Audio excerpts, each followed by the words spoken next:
All right, back on this side of the door, chapter 5. And it's 10 pages as well. Back on this side of the door. Because the game of hide-and-seek was still going on, it took Edmund and Lucy some time to find the others. But when at last they were all together, which happened in the long room where the suit of armor was, Lucy burst out. "Peter, Susan, it's all true. Edmund has seen it too. There is a country you can get to through the wardrobe. Edmund and I both got in. We met one another in there, in the wood. Go on, Edmund, tell them about it." "What's all this about, Ed?" said Peter. And now we come to the nastiest thing in this story. Up to that moment, Edmund had been feeling sick and sulky and annoyed with Lucy for being right. But he hadn't made up his mind what to do. When Peter suddenly asked him the question, he decided all at once to do the meanest and most spiteful thing he could think of. He decided to let Lucy down. "Tell us, Ed," said Susan.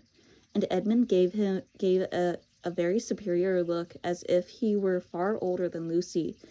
There was really only a year's difference. And then a little snigger, and said, "Oh yes, Lucy and I have been pretending that all her story about a country in the wardrobe is true, just for fun. Of course, there's nothing really there."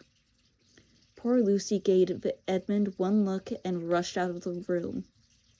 Edmund, who was becoming nastier person every minute, thought that he had scored a great success, and went on at once to say, "There she goes again.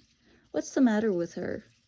That's the worst of young kids. They always—" "Look here," said Peter, turning on him savagely. "Shut up. You've been perfectly beastly to Lou ever since she started this nonsense about the wardrobe. And now you go playing games with her about it and setting her off again. I believe you did it simply out of spite. But it's all nonsense," said Edmund, very taken aback. "Of course it's all nonsense," said Peter. "That's the point. Lou was perfectly all right when we left home, but since we've been down here, she seems to be either going queer in the head or else turning into the most frightful liar. But whichever it is, what good do you think you'll do by jeering and nagging at her one day and encouraging her the next?" I thought, said Edmund, but he couldn't think of anything to say. "You didn't think at all," said Peter.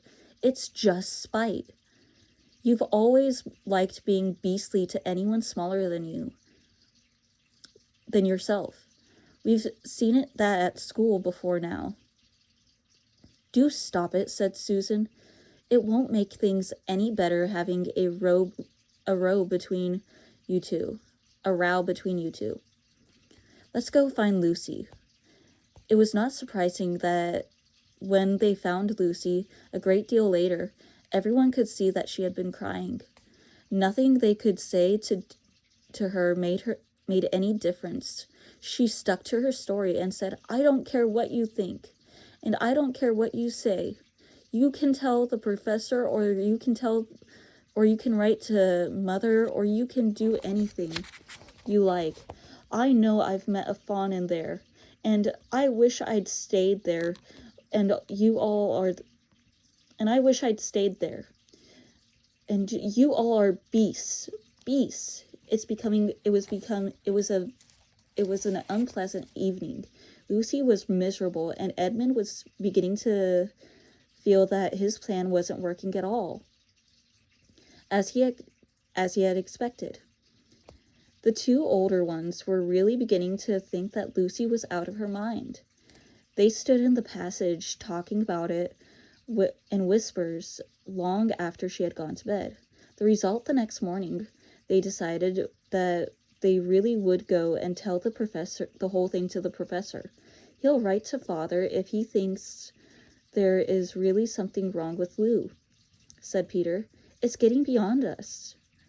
So they went and knocked on the study door, and the professor said, "Come in," and got up and found chairs for them and said he was quite at their disposal.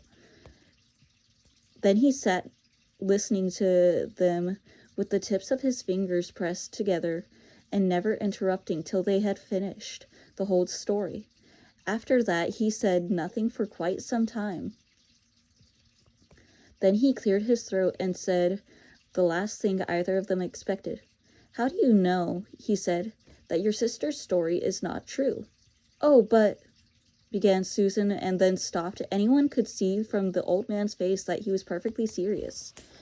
And then Susan pulled herself together and said, "But Edmund said they had been only playing pretend." That is a point," said the professor, "which certainly does deserve consideration. Very careful consideration. For instance, if you will excuse me for asking the question, does your experience lead you to regard your brother or sister as the more reliable? I mean, which one is more truthful?" "That's just the funny thing about it, sir," said Peter. "Up until now, I'd have said Lucy every time." "And what do you think, my dear?" said the professor, turning to Susan. "Well," said Susan, "in general, I'd say the same as Peter. But this can't be true. All of this about the wood and the fawn." "That is more than I know," said the professor. And a charge of lying against someone whom you have always found truthful is a very serious thing. A very serious thing indeed. We are afraid it might not even be lying," said Susan. Bleh. Frickin' London speak.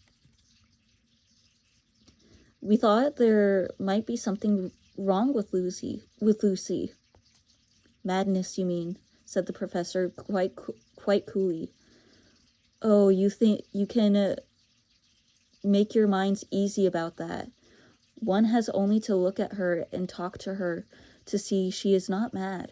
"But then," said Susan, and stopped. She had never dreamed that a grown-up would talk like the professor, and didn't know what to think. "Logic," said the professor half to himself. "Why don't they teach logic at these schools? There are only 3 principles. Either your sister is telling lies, or she is mad, or she is telling the truth. You know she doesn't tell lies, and it is obvious that she is not mad for the moment, then, and unless any further evidence turns up, we must assume that she is telling the truth." Susan looked at him very hard and was quite sure from his expression on his face that he was not making fun of them. "But how could it be true, sir?" said Peter. Why do you say that?" asked the professor. "Well, for one thing," said Peter, "if it was real, why doesn't everyone find this country? Every time they go up to the wardrobe, I mean. There was nothing there when we looked. Even Lucy didn't pretend there was." "What has that to do with it?" said the professor. "Well, sir, if things are real,